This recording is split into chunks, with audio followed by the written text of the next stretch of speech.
தாய் கழகத்தில் தவேகா வேட்பாளர் பழனிசாமி முன்னிலையில் அதிமுகவில் இணைந்த அருண்குமார். நடந்து முடிந்த 2026 சட்டமன்ற தேர்தலில் சேலம் மாவட்ட எடப்பாடி தொகுதியின் தவேகா வேட்பாளராக அருண்குமார் என்பவரை தலைமை அறிவித்திருந்தது. அருண்குமார் வேட்பாளராகவும் அவரின் மனைவி மாற்று வேட்பாளராகவும் தவேகா தரப்பில் வேட்புமனு தாக்கல் செய்திருந்தனர். வேட்புமனுவை முறையாக பூர்த்தி செய்யவில்லை என அருண்குமார் மற்றும் அவரது மனைவி ஆகியோர் இருவரின் வேட்புமனுக்களையும் தேர்தல் ஆணையம் தள்ளுபடி செய்தது. எடப்பாடி தொகுதியில் தவேகா போட்டியிட முடியாத நிலை ஏற்பட்டது. தொலைக்காட்சி பெட்டி சின்னத்தில் போட்டியிட்ட சுயேட்சை வேட்பாளருக்கு அந்த தொகுதியில் தவேகா ஆதரவளித்தது.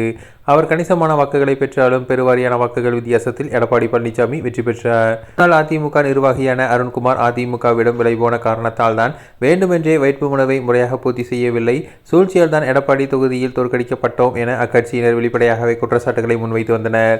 இந்த நிலையில் தாய் கழகமான அதிமுகவில் எடப்பாடி பழனிசாமி தலைமையில் இன்று மீண்டும் இணைந்திருக்கிறார் அருண்குமார்.